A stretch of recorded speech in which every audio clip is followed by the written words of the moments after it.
আসসালামু আলাইকুম। আফগানিস্তানের বিরুদ্ধে নাসুম আহমেদকে ট্রাস্ট করতেই হবে। কারণটা হচ্ছে আফগানিস্তানের ব্যাটসম্যানরা বাঁহাতি স্পিনের বিরুদ্ধে সবচাইতে বেশি দুর্বল। অন্যদিকে লেগ স্পিনের বিরুদ্ধে আফগানিস্তানের ব্যাটসম্যানরা যথেষ্ট প্রমিনেন্ট, কারণ তাদের দেশে প্রচুর পরিমাণে লেগ স্পিনার আছে, তারা লেগ স্পিন খেলে অভ্যস্ত। কিন্তু বাঁহাতি স্পিনের বিরুদ্ধে আফগানিস্তানের ব্যাটসম্যানরা খুবই খুবই খুবই ভালনারেবল। সো আফগানিস্তানের সঙ্গে ম্যাচে আপনি যদি একটা পরিবর্তন চিন্তা করতে চান তাহলে সেটা নাসুম আহমেদের পরিবর্তনটাই হওয়া উচিত। দুইটা পরিবর্তন চিন্তা করলে তাহলে সেই জায়গাটা তাসকিন আহমেদের ইনক্লুশনটাও কিন্তু খুব জরুরি, কারণ রাহমানুল্লাহ গুরবাজকে বেশ টাফ টাইম দিয়েছেন তাসকিন আহমেদ। সাদেকুল্লাহ আতালও তাসকিনের এগেনস্টে ভালনারেবল দেখা গেছে। এবার আমরা একটু পরিসংখ্যানের আলোকে আলোচনা করতে চাই। আফগানিস্তানের ব্যাটসম্যানরা আমরা আজমতুল্লাহ ওমরজাইকে দিয়ে শুরু করি। চলতি বছরটাতে বাঁহাতি স্পিনের এগেনস্টে আজমতুল্লাহ ওমরজাই খুবই ভালনারেবল। 4 ইনিংসে 2 বার আউট হয়েছেন, 13 রান করেছেন 14 বল থেকে। তার গড়টা কিন্তু অনেক কম এবং সেই সঙ্গে স্ট্রাইক রেটটাও 100-র নিচে। এবার আমরা গুলবাদিন নাইবকে নিয়ে যদি কথা বলতে চাই, আপনারা পরিসংখ্যানের কার্ডটাও দেখতে পাচ্ছেন এই মুহূর্তে। গুলবাদিন নাইব এই বছরটাতে তার বাঁহাতি স্পিনের এগেনস্টে স্ট্রাইক রেটটা কিন্তু মাত্র 80। অন্যদিকে তার সারা জীবন মিলিয়ে যতদিন ক্রিকেট খেলেছেন তার বাঁহাতি স্পিনের বিরুদ্ধে স্ট্রাইক রেটটা কিন্তু মাত্র 89.6। আমরা যদি মোহাম্মদ নবীর কথা চিন্তা করি, মোহাম্মদ নবী বাঁহাতি স্পিনার এগেনস্টে সবচাইতে বেশি স্ট্রাগল করেন। আপনি স্ট্রাইক রেটের জায়গাটা যদি একটু লক্ষ্য করে দেখেন মোহাম্মদ নবীর, তাহলে খেয়াল করে দেখবেন যে মোহাম্মদ নবী শুধুমাত্র 2024 সালটা 100-র উপর স্ট্রাইক রেটে ব্যাটিং করেছেন বাঁহাতি স্পিনার এগেনস্টে। তাছাড়া এই বছর 2023, 22, 21 মানে লাস্ট 5 বছরের পরিসংখ্যান খেয়াল করলে দেখবেন যে মোহাম্মদ নবীর স্ট্রাইক রেটটা কিন্তু বাঁহাতি স্পিনার এগেনস্টে 75, 57, 79, 77, 66 এইরকম তার স্ট্রাইক রেটের জায়গাটা।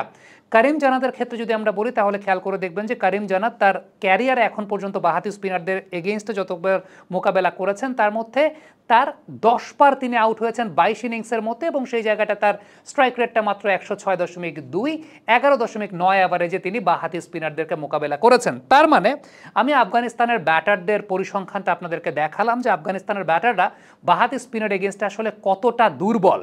এবার আমরা একটু ব্রেকডাউন করা শুরু করি। সেই ব্রেকডাউনে প্রথমে আমি ইব্রাহিম জাদরানকে একটু দেখাতে চাই। এতক্ষণ ইব্রাহিম জাদরানের পরিসংখ্যানটা আপনাদেরকে দেই নাই, কিন্তু ইব্রাহিম জাদরানকে দিয়ে শুরু করতে চাই।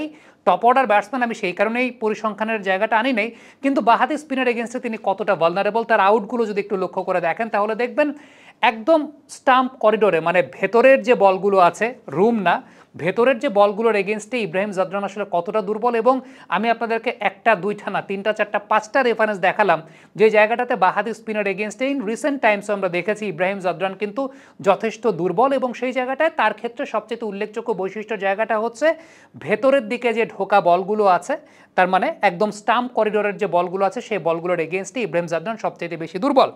এবারে ঠিক আমি তার জন্য পার্টিকুলার পজিশনটা দেখাতে চাই আপনাদেরকে পিচ ম্যাপের মাধ্যমে। যদি লক্ষ্য করে দেখেন এতক্ষণ আমরা যে আউটগুলো দেখলাম সেই আউটগুলোর যদি পিচ ম্যাপগুলো লক্ষ্য করে দেখি তাহলে খেয়াল করে দেখবেন যে বাঁহাতি স্পিনের এগেনস্টে যখন কোনো প্রকার রুম দেয়া হচ্ছে না, বলের করিডোরটা থাকছে একেবারে স্টাম্পের যে করিডোরটা, এবং বলগুলো আলটিমেটলি স্টাম্পকে হিট করছে, অর্থাৎ স্টাম্প টার্গেট করে করা বলগুলো। এবং লেন্থের জায়গা যদি আমি চিন্তা করি তাহলে বাঁহাতি স্পিনের এগেনস্টে তার ক্ষেত্রে আইডিয়াল লেন্থটা হচ্ছে একদম সামনের যে জোনটা। পেছনের জোন হলে পর আলটিমেটলি তিনি ব্যাকফুটে গিয়ে খুব ভালো শট খেলতে পারেন, কিন্তু সামনের যে জোনটা আছে, সামনের জোনটাতে যদি স্টাম্প টার্গেট করে কোনো প্রকার রুম না দেওয়া হয়, অনেক সময় দেখা যায় যে সরে গিয়ে তিনি এদিকে খেলতে যাচ্ছেন, অথবা দেখা যায় যে ঠিকমতো পা নড়াতে পারছেন না, অর্থাৎ তার ফুট মুভমেন্টটা আসলে এগেনস্ট লেফট আর্ম স্পিনার আমরা খুবই কম দেখতে পাই। আজমতুল্লাহ ওমরজাইয়ের ক্ষেত্রে যদি আমরা একটু আপনাদেরকে ফুটেজগুলো দেখাই তাহলে একটা কমন জোন আছে, এবং সেই কমন জোনটা হচ্ছে অফ স্ট্যাম্পের বাইরে। অফ স্ট্যাম্পের বাইরের ওই পার্টিকুলার জোনটা এগেনস্ট আজমতুল্লাহ ওমরজাই বাঁহাতি স্পিনারদের জন্য সবচেয়ে প্রমিনেন্ট লাইনের জায়গাটা আমরা দেখতে পাচ্ছি। খুব স্বাভাবিকভাবে যদি লক্ষ্য করে দেখেন যে ওমরজাই যখন সেট আছেন, ইভেন আপনি যদি পেস বোলিংয়ের এগেনস্টেও চিন্তা করেন, আজমতুল্লাহ ওমরজাইয়ের আমি অফ স্ট্যাম্পের বাইরে স্লোয়ার ডেলিভারিগুলো অনেক বেশি মাত্রায় কার্যকরী হতে দেখেছি। তবে ভিডিও ফুটেজটা আপনারা যে বিষয়গুলো দেখলেন যে সেট হওয়া আজমতুল্লাহ ওমরজাইয়ের ক্ষেত্রে অফ স্ট্যাম্পের বাইরের লাইনটাই কিন্তু অনেক বেশি মাত্রায় কাজ করে এবং তিনি ডিসিভড হন। তবে যে সময় ব্যাটিংয়ে তিনি নতুন থাকেন তখন আমরা দেখতে পেয়েছি যে আলটিমেটলি যে বলগুলো ভেতরের দিকে ঢুকছে বা স্টাম্প করিডোরের বল, সেই স্টাম্প করিডোরের বলগুলোতেও তার বাঁহাতি স্পিনার এগেনস্টে একটা দুর্বলতার জায়গা আছে খুব ভালো মতো। আমরা একটু পিচ ম্যাপটা দেখতে চাই যে সেট হওয়া আজমতুল্লাহ ওমরজাইয়ের ক্ষেত্রে আসলে কোন লাইনটা অনেক বেশি মাত্রায় ইম্পর্টেন্স ক্যারি করে। খেয়াল করে দেখেন আমরা যতগুলো উইকেট দেখলাম একটু অফ স্ট্যাম্পের বাইরের যে জোনটা আছে, অফ স্ট্যাম্পের বাইরের জোন, এবং এক্ষেত্রে লাইনটা কিন্তু ইব্রাহিম জাদরানের মতো না, একটু পেছনের দিকে। একটু পেছনের দিকে, এবং অনেক সময় দেখা যায় যে আজমতুল্লাহ ওমরজাইকে সামনের দিকে এগিয়ে নিয়ে আসা হয়, অর্থাৎ একটা ট্র্যাপ সেট করা হয় যে সামনের দিকে তিনি এগিয়ে আসছেন। তো এই জায়গাটা আমরা ওমরজাইয়ের ক্ষেত্রে খুব ভালো মতো লক্ষ্য করেছি, এগেনস্ট লেফট আর্ম স্পিনার্স তিনি ডিসিভড হয়েছেন।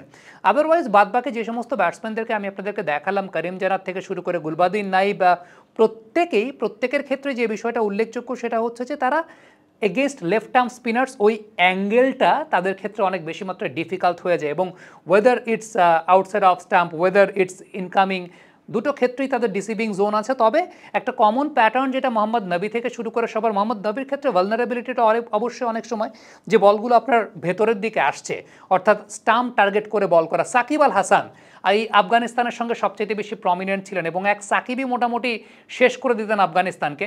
সো সেই জায়গাটায় প্রেক্ষাপটে বাংলাদেশ কিন্তু সবসময় সেই লাক্সারিটা নিয়েছে এগেনস্ট আফগানিস্তান, এবং সবসময় বাংলাদেশ সেই লাক্সারিটা মেনটেন করে আলটিমেটলি তারা বোলিং করে গেছে। কাল তো বাড়ি যাব, বাসের টিকিটটা কেটে দিও। আচ্ছা নিও। উফ, আবার বলে নিও। সাথে যখন নিও তখন বিল পে, ফান্ড ট্রান্সফার অথবা সেভিংস সবই হবে টেনশন ফ্রি। আপনি বলেন দিও, এমটিভি বলে নিও। সো আলটিমেটলি আপনি যখন আফগানিস্তানের মুখোমুখি হচ্ছেন, আপনার স্ট্যাটিস্টিক্স ডেটা যে বিষয়টা বলছে সেটা হচ্ছে যে আপনি ডেফিনেটলি আফগানিস্তানের মতো প্রতিপক্ষের এগেনস্টে বাঁহাতি স্পিনারদেরকে খেলাতে চাইবেন, কারণ আফগানিস্তানের ব্যাটসম্যানরা বাঁহাতি স্পিনার এগেনস্টে ভালনারেবল।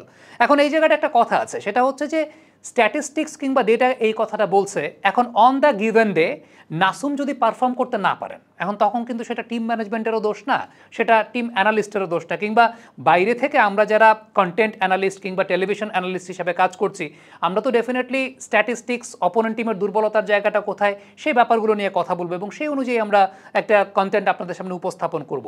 এবং প্রত্যেকটা টিমের সঙ্গে যারা অ্যানালিস্ট থাকেন তারাও কিন্তু কোচের কাছে সেটাই প্রেজেন্ট করেন যে আলটিমেটলি ডেটা কী বলছে, এবং সেই অনুযায়ী তারা দেন, কিন্তু ওইটাকে এক্সিকিউট করার দায়িত্বটা কিন্তু প্লেয়ারদের থাকে। এখন অন দ্য গিভেন ডে ওই প্লেয়ার যদি সেটাকে এক্সিকিউট করতে না পারেন, then that's a different story, then that's a different thing.